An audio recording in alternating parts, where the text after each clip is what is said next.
साल 2013 में केदारनाथ में आई भीषण आपदा ने उत्तराखंड ही नहीं बल्कि पूरे भारत को झकझोर कर रख दिया।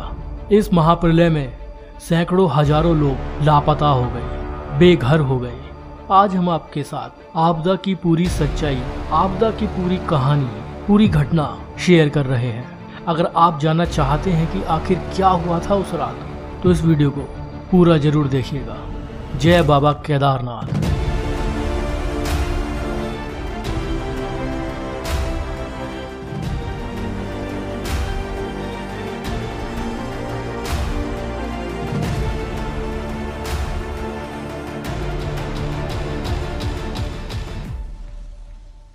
14 मई 2013 इस साल भी बाबा केदारनाथ धाम के कपाट धूमधाम के साथ खोले गए।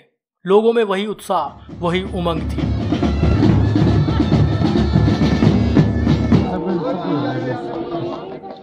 और इसके बाद ठीक 1 महीने तक यात्रा सुचारू रूप से चलती रही, जिस बीच हजारों लाखों लोगों ने बाबा केदारनाथ धाम में दर्शन किए।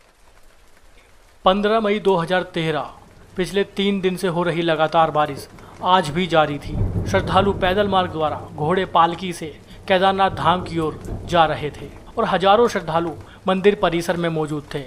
लेकिन कोई नहीं जानता था कि आने वाले 2 दिनों में उनका सामना एक महाप्रलय से होने वाला है।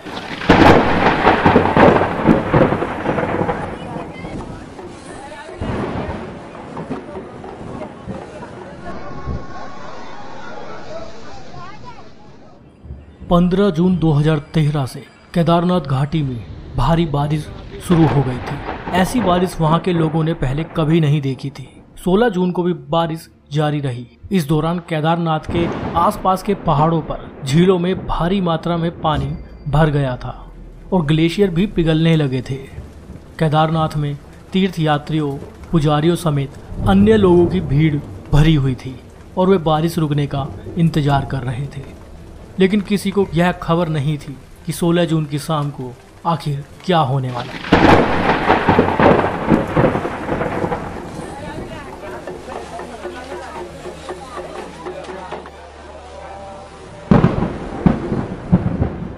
केदारनाथ में शाम ढल चुकी थी और बारिश अभी भी जारी थी। केदारनाथ के आसपास बहने वाली नदियां मंदाकिनी और सरस्वती नदी उफान पर थी।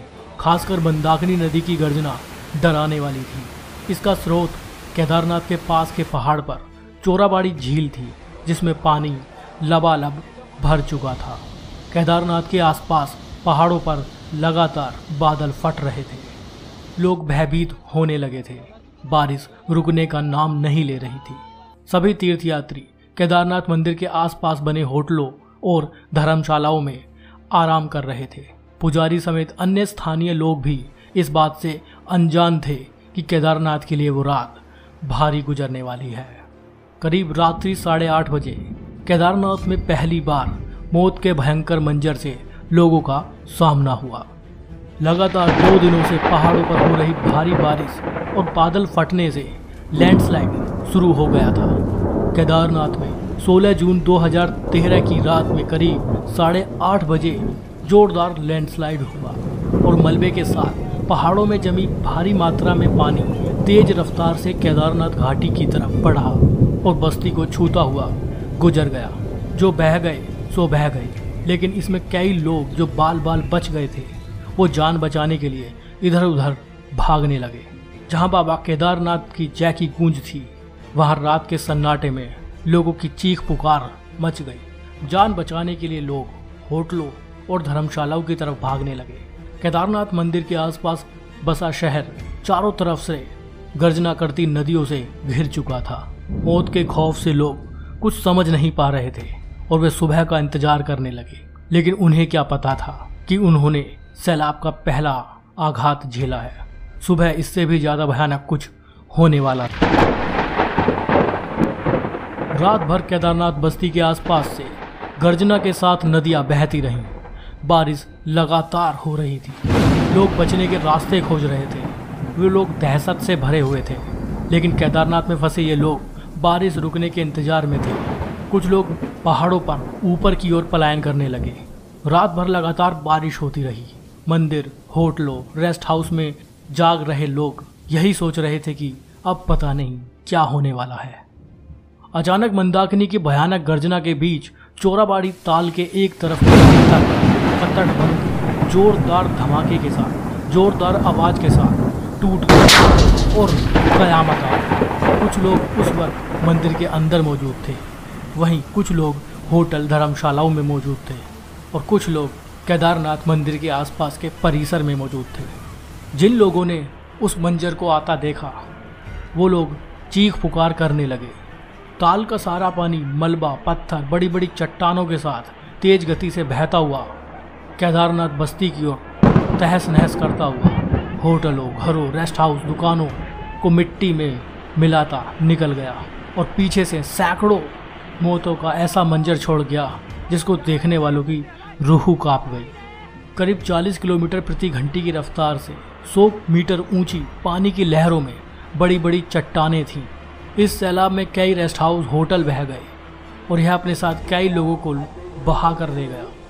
केदारनाथ धाम में किस्मत से जिंदा बच गए लोगों के कई रिश्तेदार सैलाब में उनकी आंखों के सामने बह गए। इनमें से कईयों का आज तक भी पता नहीं चल पाया है। कुछ ही मिनटों में केदारनाथ बस्ती में मकानों की जगह पत्थर का मलबा इकट्ठा हो चुका था।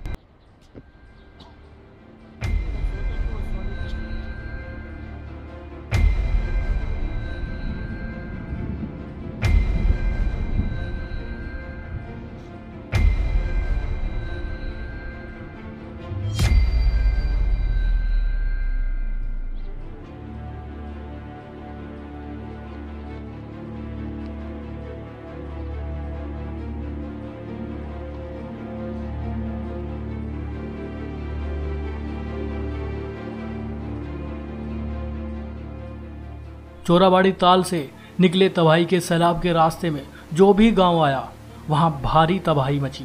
रामबाड़ा और गौरीकुंड के इलाकों में जान माल का भारी नुकसान हुआ। रामबाड़ा में उस दौरान 5 से 6 हजार लोग मौजूद थे जिनका नामो निशान नहीं रहा। 5 से 10 मिनट में केदारनाथ धाम मिट्टी में मिल गया। आंखों के सामने जिगर के टुकड़े बहते चले गए और सैलाब में ओझल हो गए। एक दूसरे को बचाने के लिए वे हाथ पकड़े हुए थे, लेकिन सैलाब की ताकत उनके रिश्तों की डोर की ताकत से कहीं ज़्यादा थी। चंद मिनटों में सैकड़ों परिवार उजड़ गए। एक एक परिवार के कई लोग लापता हो गए, लेकिन बारिश अभी भी नहीं थमी थी। इस तबाही में केदारनाथ मंदिर बच गया, जिसके पीछे एक बहुत बड़ी चट्टान आकर रुक गई और सैलाब किनारे से गुजर गया। केदारनाथ में बचे कुछ जिंदा लोग बारिश रुकने और मौसम साफ होने का इंतजार कर रहे थे। उनके पास खाना पीने के लिए साफ पानी तक नहीं था। 17 जून 2013 की सुबह में आया ये सैलाब और रात दिन हो रही बारिश लोगों को अंदर से तोड़ चुकी थी। बड़े बड़े होटल, बड़ी बड़ी इमारतें, लोगों के घर, मकान, बड़ी बड़ी गाड़ियाँ ताश के पत्तों की तरह बहने लगी। ये मंजर इतना खतरनाक था जिसे देखकर लोग पूरी तरह से भयभीत हो चुके थे। 18 जून को जब बारिश थमी और मौसम साफ हुआ, केदारनाथ शहर पूरी तरह से बर्बाद हो चुका था। लोग जगह जगह इधर उधर पड़े हुए थे।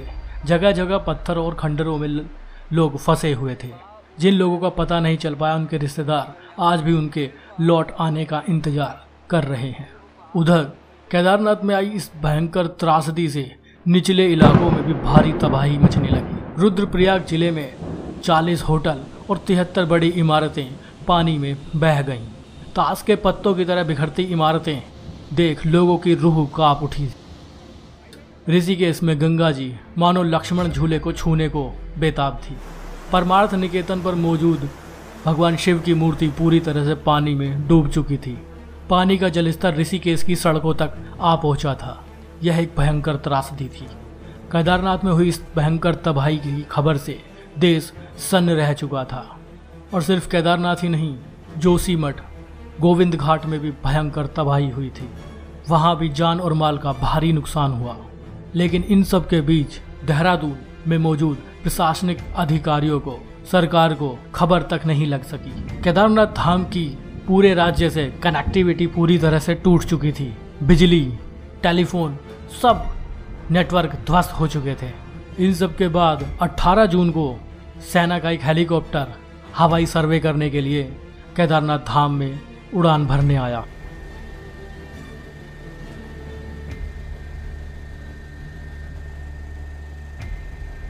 पहले वे इस मंजर को देखकर विश्वास नहीं कर रहे थे। उन्होंने देखा कि रामबाड़ा तो पूरी तरह से तबाह हो चुका था।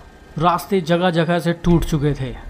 केदारनाथ धाम में मची इस भारी तबाही को देखकर शासन और प्रशासन भी सन्न रह गया। वे समझ चुके थे कि तबाही बहुत बड़े पैमाने पर हुई है। लोग जगह जगह फंस चुके थे। रास्ते भी जगह जगह से टूट चुके थे। लोग पहाड़ पर ऊपर की ओर पलायन कर रहे थे। जान बचाने का सिर्फ एक यही रास्ता उनके पास मौजूद था। घर जाएगी नहीं जाएगी।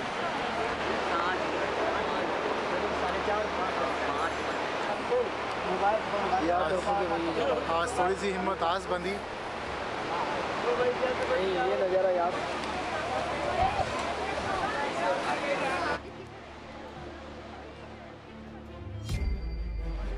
अब अंदाजा लग चुका था कि त्रासदी बहुत बड़े पैमाने पर है। लोग जहां तहां पहाड़ों पर भूखे प्यासे 3 दिन से फंसे हुए हैं। वायुसेना ने पहले लोगों तक खाने के पैकेट पहुंचाना शुरू किया। 19 जून 2013 को रेस्क्यू ऑपरेशन शुरू हो सका, जिसमें भारतीय वायुसेना, भारतीय थल सेना, ITBP के जवानों ने हिस्सा लिया। लोगों की जान बचाना ही प्राथमिकता थी। हेलीकॉप्टर के जरिए लोगों को केदारनाथ धाम से सुरक्षित स्थान गुप्त काशी व अन्य स्थानों पर ले जाना शुरू किया गया।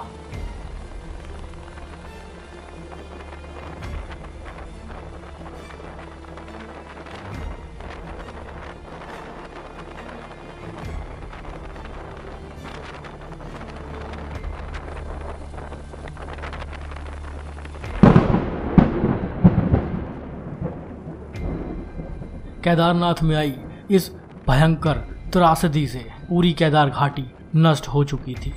कुछ चंद लोग ही जिंदा रह पाए थे। NDRF, भारतीय सेना ने मिलकर हजारों लोगों को रेस्क्यू किया, लेकिन उनसे कहीं ज़्यादा कई हजार लोग इस सैलाब में बह चुके थे। बताया जाता है कि इसमें 12,000 से ज़्यादा लोग मारे गए। सरकारी आंकड़े 4,000 से ज़्यादा मौत की गवाही देते हैं। त्रासदी के कई महीनों बाद भी केदारनाथ के आसपास के इलाकों से मिले कंकाल भी बताते हैं कि वो प्रलय का मंजर कितना भयानक रहा होगा। केदारनाथ त्रासदी को अब 8 साल बीत चुके हैं। केदारनाथ धाम में बहुत बड़े स्तर पर विकास कार्य किया जा रहा है। 2013 में इस भयंकर आपदा से, इस भयंकर त्रासदी से जान माल का बहुत बड़ा नुकसान हुआ। उसकी भरपाई कर पाना असंभव है, लेकिन अब केदारनाथ धाम को उस सुरक्षित तरीके से तैयार किया जा रहा है कि भविष्य में अगर इस तरह की घटना होती है तो केदारनाथ धाम और वहाँ मौजूद लोगों को नुकसान न पहुँचे। जय भोलेनाथ, जय बाबा केदारनाथ।